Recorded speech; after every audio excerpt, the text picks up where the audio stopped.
So now, today what we start talking about is one very, very great and an important philosopher from the Trinity called the British empiricist, John Locke.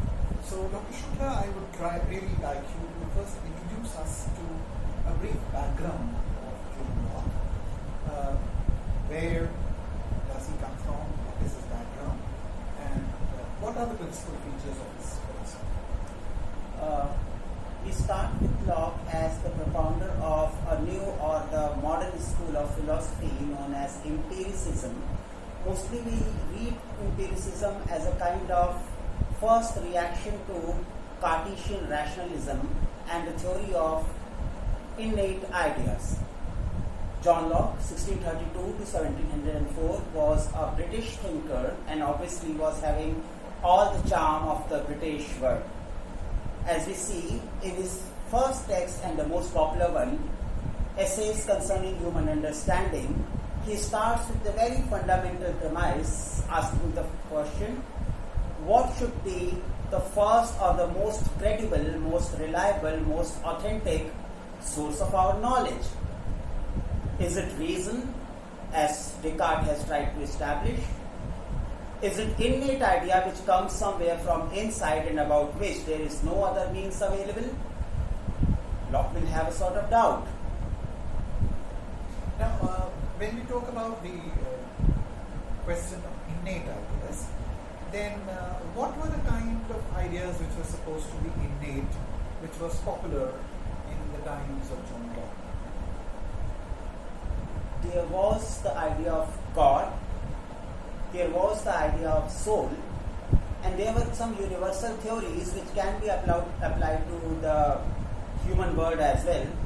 Let's presume the idea of motherhood.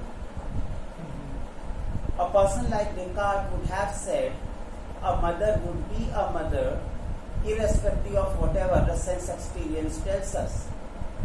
He would have taken another example of how the birds learn the language, or precisely the numbers. Right. So it's very interesting that when we look at the popular idea of innate ideas, some people would say that the idea of God is innate because it is found everywhere.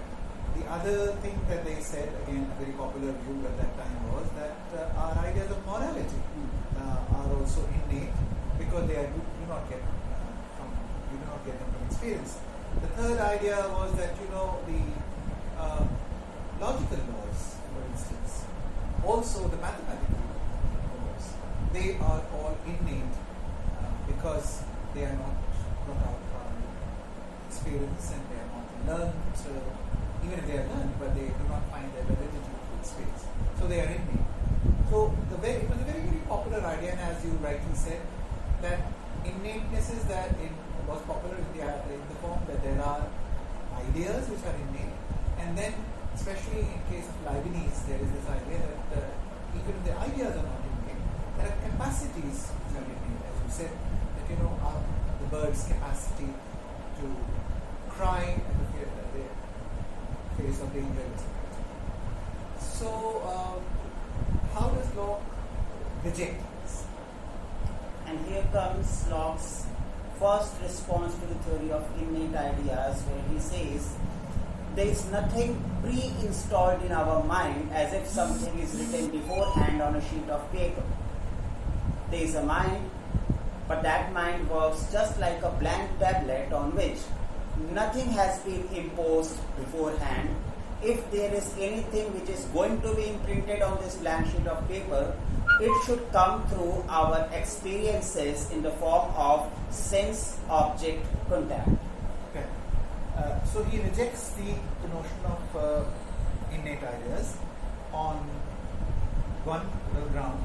The ground is that the so-called innate ideas are not universal, because he says idea of God is not there in young children, in several tribes, and also in insane people.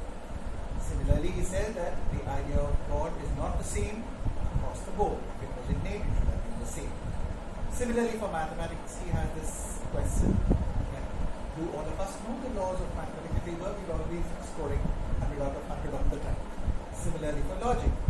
And for ethics also, he says that they are not universal, that these innate ideas were called innate because they are universal. So first thing that he questions is their universality and shows that the so-called innate ideas, if they were called innate because they are universal, they are not universal.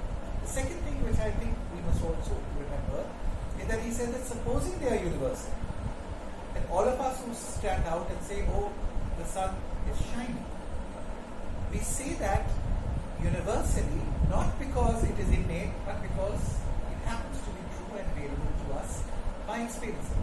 So innateness based upon universality is questioned and rejected by Locke, one, by saying they are not universal, and two, by saying that even if they are universal, they are not their innateness. And from that, as you rightly concluded, the conclusion is that at the time of the birth, our mind is like a blank slate or a dark chamber or tabula rasa, as I said. Now, how do we then get knowledge? Starting at the next step, there is a wonderful remark where he says, our experiences are the ink which imprints something on this blank sheet of paper. So either I will have some audio data, some video data, some tactual data, some smell data. Now these will provide us some kind of imprints on this sheet of paper, and then the other steps shall follow in the coming times. And that is why the ideas have different steps, starting from simple to a complex to a more complex, and the process keeps on going. So would he make a distinction between bare sensations and perception and ideas of reflection? How would he do that? Won't you talk about the notion of impression as different from the notion of experience? So there is impression at the first step, which is very raw, which is very unsystematic, but still it